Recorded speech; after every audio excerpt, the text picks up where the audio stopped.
Okay, jump. A few moments later. Tiyo, alam mo ba? May good news si Papa sa'yo. Oo, good news si Papa sa'yo. May nag-invite sa ating podcast. Sino? Siyempre, kilalang kilala yan. Excited na nga si Papa. Oo. Tiyo, alam mo ba siyang senador? Oo, senador. Oo. Excited na nga si Papa. Puntahan na natin. Oo, puntahan na natin. Okay, tara, let's go.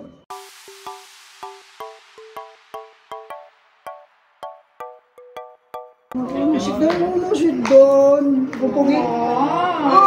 Pupugi. Ayaw yung pupugi. Pupugi. Very good. Kung ikaw ay masaya, umaw-aw ka. Ikaw ay masaya, umaw-aw ka. Kung ikaw ay masaya, mundo ko ay sisigla. Kung ikaw ay masaya, umaw-aw ka. Very good, Daddy. Okay. Are you ready?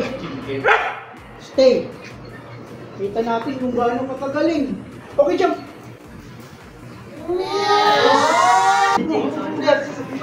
Right. Right. Sit down. Sit down, sit down. Down. Gapang. Ruler.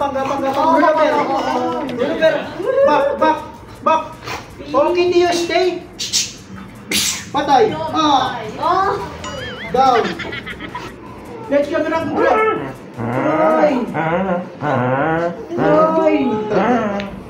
Grind. Ang pama sa word. Grind.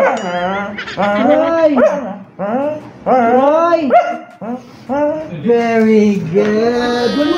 One more. Dito. Stay. Plus one.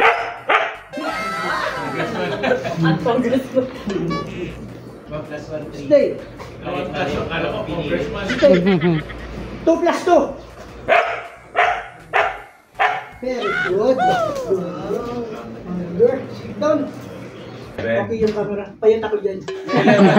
Sir, wala. Hello. Teo. Si hello. Kamali ako tawagin Teo at Romeo. Ang dami nga pag ginaano kami sa mall, tinatawag akong Teo. Tumaasa ka ng Teo. Teo ako. Naligo ako ha. Say hello. Hello muna. Hello. Hindi, sa lamig yan, Papa. Hindi naman, nag-toothbrush ako. Say hello. Hello. Dapat nakatayo ka lang mag-hello. Hanggang matapos tayo, nakatayo ka lang, okay? Okay? Ha? Romeo, maraming salamat sa pagpunta mo dito at thank you. Pinaunlakan mo yung aming invitasyon. Kasama pa natin si Teo, ang world famous na aso. Mag-hello ikaw, hello. Hello. Hello.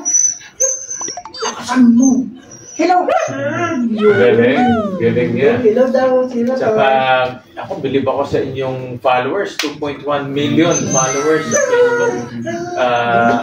Alam ko, napakahirap kumuha ng mga followers. Pero sa inyo, 2.1. Napakadami na. Thank you. Thank you. Bait naman niya. Romeo, kwentuhan mo naman kami kung paano kayo nagkakilala ni Teo. Paano nabuo itong relasyon ninyo? Una pa lang, sir, hindi kami taga dito, taga Tacloban kami. Yolanda survivor kami. So, yung nag-Yolanda, napadpad kami dito, nagbabakasakali na magbago yung buhay. Yung dala lang namin, mga papers lang, documents, divert, ganon. Tapos, sa awa ng Diyos, nakahanap kami ng trabaho na ilang years, doon ko na si Teo, doon ko na meet si Teo, binigay sa akin. Sino nagbigay sa'yo? Yung katrabaho ko po. Tapos, yung si Teo, binigay sa akin napakalit, less than a month. Hindi pa gano'n ka fully pikit yung, yung mata dilat. Tapos, paalam ako sa kapatid ko kung pwede, kasi nakikita na lang kami. Nagpaalam kami sa kapatid kung pwede bang mag-alaga ng aso. Pumayag naman yung, yung ate ko at saka yung asawa niya.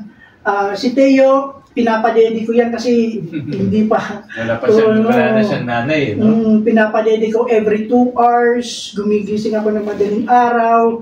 Tapos sa trabaho na, pag nandun ako sa trabaho, may nag-aalaga naman sa kanya. Kaya dun ko siya na-meet sa work namin. Expect po ba na ganong karaming tao ang magiging interesado dito sa tricks ni Theo?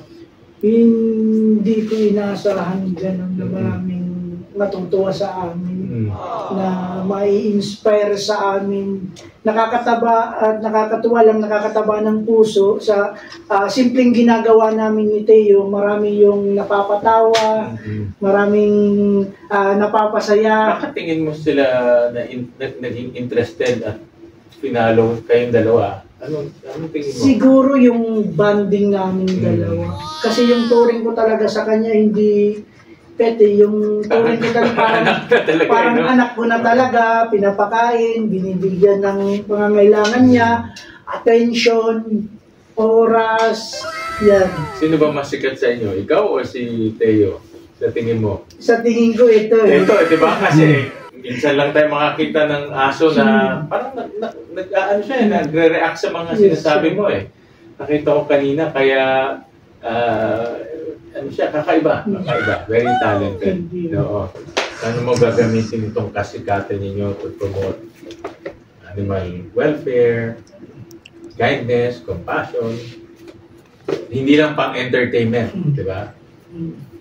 So, gagamitin namin yung platform namin hindi lang na magpapasaya, kundi magbigay mensahe din na yung katulad ni Theo na mahalin, alagaan, bigyan ng oras at panahon at yung ano lang namin, kahit sa isang content lang namin na may ma-inspire, may magmahal or mag-adapt sa mga aso, malaking impact na yan sa amin. Beyond entertainment naman, gusto namin maipakita yung bonding between sa amin ni Theo at saka sa tao or alaga. Yeah, tsaka kakaiba si Theo dahil aspin siya. Diba? So, yung ibang mga tao nga gumagastos ng 100,000 para sa aso. Pero si Theo, kahit na aspin, makikita natin kasing marunong magmahal, parang marunong umintindi nga o marunong makinig, at ano siya, talented. No? So, hindi porket aspin siya, less talented siya. Kaya nakikita ko kakaiba talaga siya. Kasi gusto ko talagang, sa umpisa pa lang, gusto kong mapakita na yung aspin matatalino rin. Gusto kong kasi, nung nakikita ko, nung nag-uumpisa pa lang kami, ang baba yung tingin nila sa mga aspin. Kaya yan din yung nagpurso sa akin na mag-vlog, ipakita na yung mga asong katulad nito, may kakayahan makipagsabayan sa may mga breed, sa katalinuhan, sa diskarte, kayang-kaya makipagsabayan ng aspin.